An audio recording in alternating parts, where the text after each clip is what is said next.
Hello à tous, je m'appelle Paul et je suis psychiatre. J'ai étudié les psychédéliques au cours de mon travail de thèse et de master. Je vous propose donc ici un podcast de vulgarisation autour de la question des psychédéliques sous un angle varié, qui soit neurobiologique, psychologique, philosophique ou encore sociologique.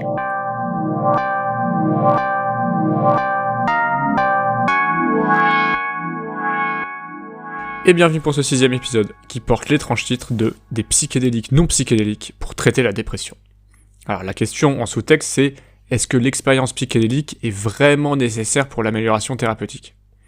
Alors c'est une étonnante question car de tout temps dans la culture psychédélique, qu'elle soit ancienne ou récente, les psychédéliques sont définis par une expérience subjective intense et marquante pour le consommateur. Et dans l'approche thérapeutique moderne, c'est la même chose. Les personnes qui sont guéries ont vécu une expérience subjective bien particulière qui leur a permis de penser les choses autrement, d'avoir une nouvelle vision d'eux-mêmes, de leur vie, c'est même le sujet des 5 premiers épisodes.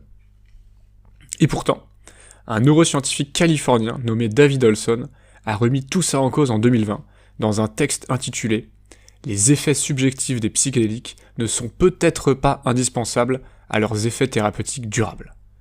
Donc là, il vient de balancer une idée à contre-courant de tout le mouvement psychédélique, si on fait l'exception du microdosing dont on parlera dans un épisode dédié. Alors honnêtement, quand j'ai découvert ces recherches, j'étais pas convaincu du tout. Parce que l'expérience psychédélique, de base, c'est la caractéristique de ces substances. Elle est bien particulière, elle questionne autant les scientifiques qu'elle inspire les artistes, elle fait poser de multiples questions sur la conscience, sur le cerveau, et en plus les témoignages des personnes racontent que c'est cette expérience qui les a fait changer. Ils le ressentent profondément, et en plus il existe des corrélations statistiques entre l'amélioration thérapeutique et l'intensité d'une expérience psychédélique. C'est-à-dire que plus l'expérience psychédélique est élevée, plus l'amélioration thérapeutique, par la suite, est forte. Donc, au vu de tout ça, bien sûr que c'est l'expérience psychédélique qui permet l'amélioration thérapeutique. Qu'est-ce qu'il faudrait d'autre comme preuve ? Et ben en fait, Olson, il formule l'hypothèse que non. Les psychédéliques, certes, ça peut fonctionner, ça peut soigner des dépressions, il dit pas le contraire, mais ce n'est pas grâce à l'expérience subjective. C'est grâce à la plasticité cérébrale, et l'expérience psychédélique, c'est un effet secondaire dont on pourrait se passer. Alors, qu'est-ce que la plasticité cérébrale et quels sont les arguments pour dire que l'expérience psychédélique n'est peut-être pas nécessaire à l'amélioration thérapeutique ? Existe-t-il déjà des sortes de psychédéliques non psychédéliques qui améliorent la plasticité sans donner d'expérience subjective ? C'est la problématique de cet épisode. Alors, l'argument principal d'Olson et d'autres scientifiques qui ont soutenu cette hypothèse tourne autour de cette fameuse notion de plasticité cérébrale. Alors, qu'est-ce que c'est ? C'est la capacité du cerveau à construire des nouveaux neurones, former des nouvelles synapses, donc les connexions entre les neurones, et d'en améliorer le fonctionnement.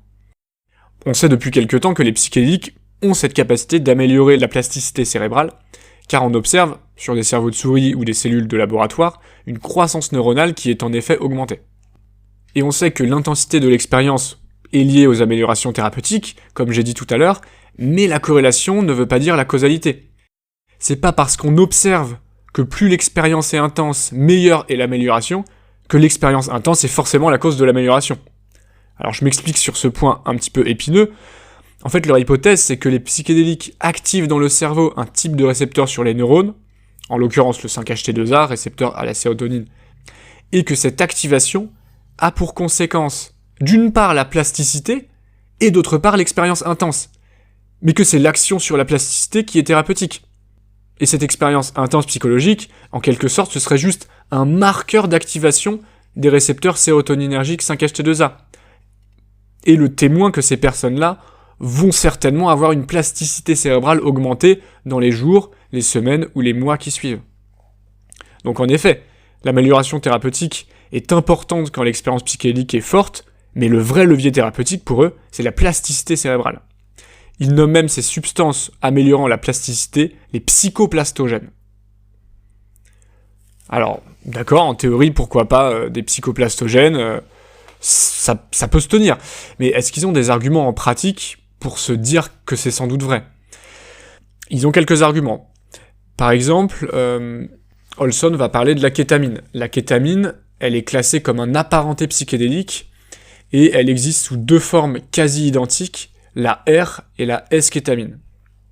La R-kétamine semble avoir de meilleurs résultats sur la dépression quand on le teste sur des souris, alors qu'elle est moins hallucinogène que la S-kétamine. Par contre, elle améliore mieux la plasticité, donc elle est plus psychoplastogène. Donc leur premier argument, c'est que la R-kétamine, elle est plus psychoplastogène que la S-kétamine, et elle fonctionne mieux, et avec une expérience subjective moins intense.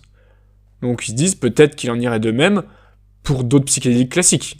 Il faudrait trouver d'autres substances qui ont moins d'expérience subjective, et avec une plasticité cérébrale augmentée de la même manière, ou encore plus améliorée. Le deuxième argument, toujours au sujet de la kétamine, c'est que la réponse thérapeutique à la kétamine continue de s'intensifier au cours des premiers jours et suit la même cinétique que l'amélioration de la plasticité neuronale. Donc là, on peut se dire que en fait, c'est l'évolution de la plasticité qui sous-tend l'amélioration thérapeutique.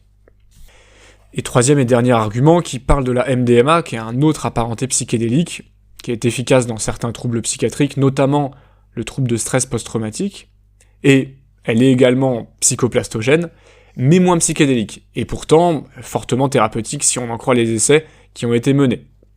Donc pas mal d'arguments autour de ces substances apparentées psychédéliques, qui restent des extrapolations par rapport à d'autres substances, mais qui disent que la plasticité pourrait plus sous-tendre l'action que forcément l'expérience intense subjective, l'expérience de pointe, l'expérience mystique, la dissolution de l'ego, etc. Donc ok, si on fait un petit point, on a quelques arguments pour se dire que l'amélioration de la plasticité cérébrale due au psychédélique joue peut-être un rôle thérapeutique important et que finalement l'expérience subjective, elle est peut-être pas nécessaire. Mais on peut se demander, qu'est-ce qui représente pour eux cette hypothèse finalement d'accord, mais quel est son intérêt? Parce qu'en fait, l'expérience psychédélique, déjà, elle est contre-indiquée pour certaines pathologies, comme les troubles psychotiques, donc la schizophrénie, les troubles bipolaires.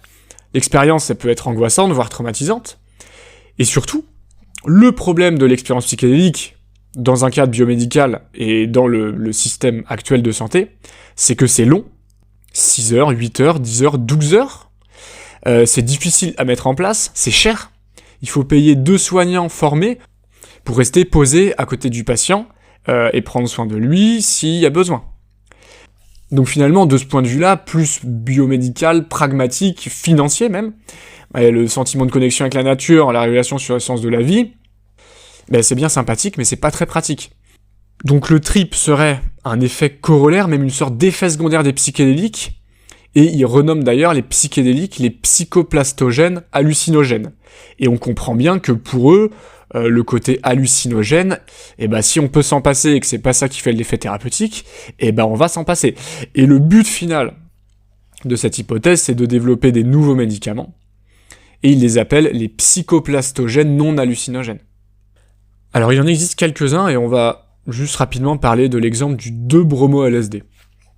En gros, donc, c'est un psychoplastogène non psychédélique, donc c'est ce fameux que je disais dans le titre, psychédélique, non psychédélique. Donc le 2-bromo-LSD, en gros, des chimistes ont juste rajouté un atome de brome sur le LSD, qui fait que l'activation du récepteur sérotoninergique 5-HT2A, elle est partielle. Du coup, elle donne pas d'expérience psychédélique, par contre, la plasticité cérébrale. Et en fait, ils ont réalisé plusieurs tests sur les souris qui semblent améliorer la dépression et la plasticité cérébrale. Et il a déjà été donné sur des humains lors d'études sur les maux de tête, et il y a en effet pas d'effet psychédélique. Il y a quelques effets d'ivresse, une euphorie, une anxiété passagère, mais pas d'effets cognitifs ou perceptifs importants, comme peuvent donner les psychédéliques. Sur les souris, c'est pareil. Il y a ce qu'on appelle le head twitch test, qui est en fait, c'est-à-dire que quand la souris est soumise à une substance hallucinogène, en fait, elle bouge la tête très très très vite, et du coup, c'est là qu'on voit qu'elle est en train de vivre une expérience psychédélique intense. Et avec le 2-bromo-LSD, pas de head twitch test, la souris ne gigote pas, et elle ne vit donc pas d'expérience psychédélique intense. Donc finalement, le 2-bromo-LSD, il semble agir de la même manière que la psilocybine sur les souris, avec le côté hallucinogène en moins. Alors pour finir, qu'en est-il vraiment concernant les humains ? C'est ça la grande question.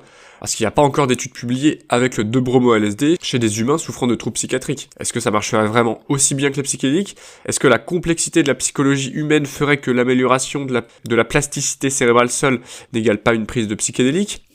Toutes ces hypothèses sont encore à prendre avec des pincettes. L'expérience psychédélique n'est pas encore devenue démodée dans la psychiatrie. De plus, certaines études soulignent également l'importance du contexte de l'expérience dans l'amélioration thérapeutique, ce qui est un argument pour l'idée que les psychédéliques en thérapie ne sont pas de simples psychoplastogènes hallucinogènes. Allez, c'est tout pour moi, et n'hésitez pas à vous abonner si vous avez apprécié cette petite intervention, ainsi que mes efforts pour prononcer le mot plasticité.